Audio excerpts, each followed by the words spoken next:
हेडलाईन्सचे प्रायोजक आहे NBC bearings, लांब पळण्यासाठी। मोदींना 2 वेळा पंतप्रधान करण्यात महाराष्ट्राचा सिंहाचा वाटा, तरीही पक्ष फोडून मोदींनी महाराष्ट्राचा घात केला। उद्धव ठाकरेंचा मोदींवर घणाघात। उद्धव ठाकरेंची मुलाखत म्हणजे काळू बाळूचा तमाशा, चंद्रशेखर बावनकुळेंची टीका। तर काळू बाळूच्या तमाशानं प्रबोधन केलं, राऊतांचं बावनकुळेंना प्रत्युत्तर।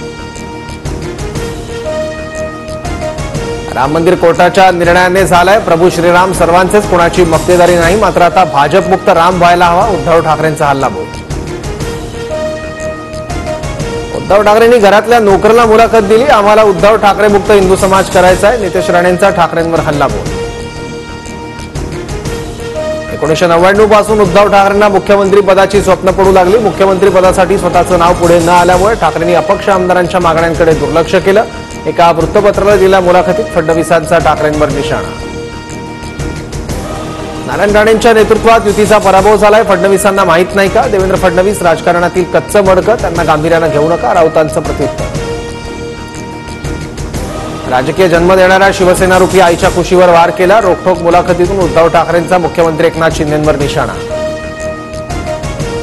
40 वर्ष तुमच्यासोबत राहणारे लगेच तुमच्यासाठी कौरव झाले का? संजय शिरसाटांचा उद्धव ठाकरेंना सवाल। मुख्यमंत्री एकनाथ शिंदेंची धावपळ ही अखेरची फडफड, एकनाथ शिंदेंच्या नाशिक दौऱ्यावर राऊतांची टीका। बारामतीची लढाई अजित पवार अभिमन्यूसारखे लढले, भाजपला त्यांच्या लढ्याचं अप्रूप वाटतं। एका वृत्तपत्राला दिलेल्या मुलाखतीत उपमुख्यमंत्री फडणवीसांचं वक्तव्य। मौया सरकार पाडून डबल इंजिन सरकारने सगळे उद्योग गुजरातला पळवले, महाराष्ट्राचं प्रेम अनुभवणाऱ्या मोदींनी आता महाराष्ट्राचा शाप अनुभवावा, उद्धव ठाकरेंचा हल्लाबोल। लोकसभेत आम्ही 3 पक्ष एकत्र असल्यामुळे राज ठाकरेंना जागा देऊ शकलो नाही, मात्र मनसेबाबत विधानसभेत बघू, एका वृत्तपत्राला दिलेल्या मुलाखतीत फडणवीसांचं सूचक वक्तव्य। शरद पवारांनी आमदारकीचा राजीनामा मागितला नाही, इतरांना माझा राजीनामा मागण्याचा अधिकार नाही, एकनाथ खडसे यांचं वक्तव्य।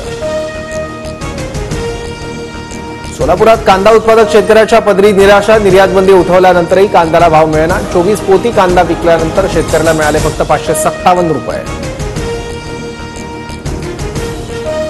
अवकाळी पावसामुळे अमरावती जिल्ह्यातील 137 कोटींचा संत्रा मातीमोल, तर 20,000 हेक्टरवरील भाजीपाल्याचं नुकसान।